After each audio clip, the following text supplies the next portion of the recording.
Seguramente has escuchado términos como bit, byte, megabyte y gigabyte, pero no muchos saben lo que significan. En este video explicaré estos conceptos y algunos otros relacionados a la memoria de computadoras. Primero quiero aclarar la diferencia entre memoria y almacenamiento. Ambos se miden en bytes y sus unidades superiores, como el gigabyte, pero la memoria se utiliza para guardar cosas a las que necesitamos acceder de manera rápida, mientras que el almacenamiento es para cosas permanentes que no necesariamente estamos utilizando. Si lo quieres ver de otro modo, la memoria es la RAM, mientras que el almacenamiento es el disco duro o el disco sólido. Claro, cuando encendemos la computadora se cargan archivos del almacenamiento hacia la memoria, y si hay cambios, las versiones modificadas que están en la memoria pueden sobreescribir a las que están en el almacenamiento. Pero el punto de esto es diferenciar entre memoria y almacenamiento. Si quieres entender completamente este video, recomiendo saber binario y hexadecimal. Tengo un video al respecto si te interesa, pero no es algo 100% necesario. Empecemos explicando cómo medimos la memoria. Como sabrás, las computadoras utilizan binario y la memoria no es diferente. La unidad más pequeña es el bit, un simple dígito binario, es decir, un 1 o un 0. Pero con esto solo podemos representar dos estados, lo cual no es muy útil. Es por esto que la unidad mínima de memoria a la que podemos acceder es el byte. Este es una agrupación de 8 bits, el cual nos permite representar 256 valores diferentes. Y en cuanto a kilobytes, megabytes y gigabytes, estas son unidades que se obtienen reuniendo 1000 del nivel anterior. Es decir, 1000 bytes forman un kilobyte, 1000 kilobytes conforman un megabyte y 1000 megabytes son un gigabyte. Estos prefijos pertenecen al Sistema Internacional de Unidades, que define muchos más prefijos. Todos son potencias de 10, sin embargo el 10 no es muy útil dado que las computadoras son binarias, es por eso que también se usan unidades basadas en potencias de 2. Los equivalentes serían el kibibyte, el mebibyte y el gigabyte.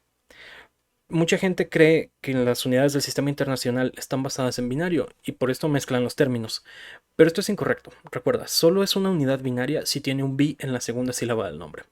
Bueno, ahora sí empezamos con la memoria.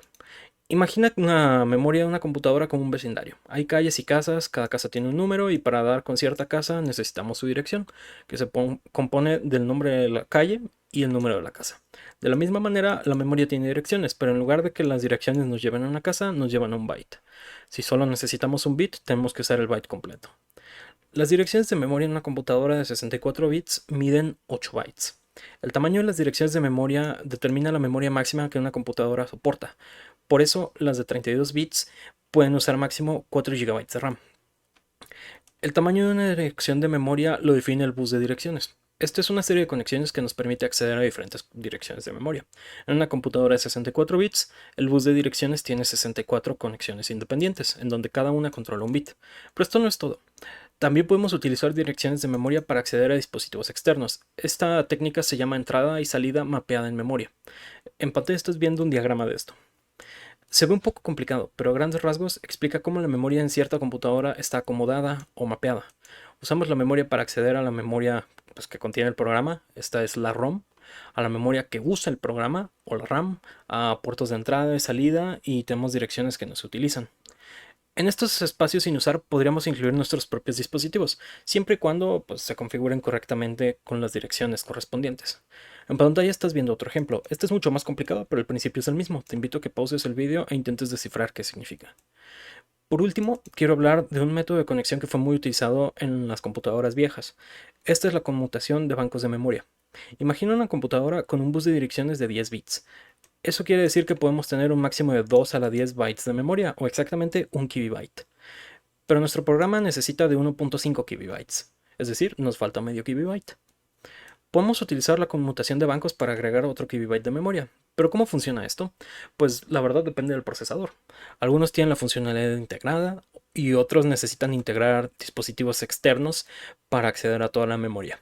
Claro, esto no significa que podamos poner cantidades ilimitadas de memoria. Hay límites prácticos, aunque teóricamente sea posible, pues no, en realidad no podemos poner chips infinitos o una gran cantidad, ¿no?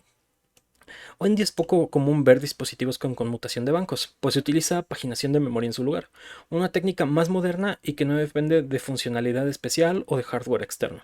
Esta técnica consiste en guardar datos de memoria en el almacenamiento y cargarlos cuando sea necesario. Imaginemos una computadora con 4 GB de RAM. En lugar de utilizar conmutación de bancos para agregar más memoria, podemos tener un archivo de paginación en la computadora, lo cual nos permitiría agregar otros 4 GB a la memoria. La práctica no siempre es algo que vale la pena, pues cambiar de páginas puede ser muy tardado y además es imposible utilizarla si la computadora no tiene almacenamiento, como es el caso de muchas consolas de videojuegos retro. Muchas gracias por ver este video. Si tienes dudas, por favor déjalos en los comentarios.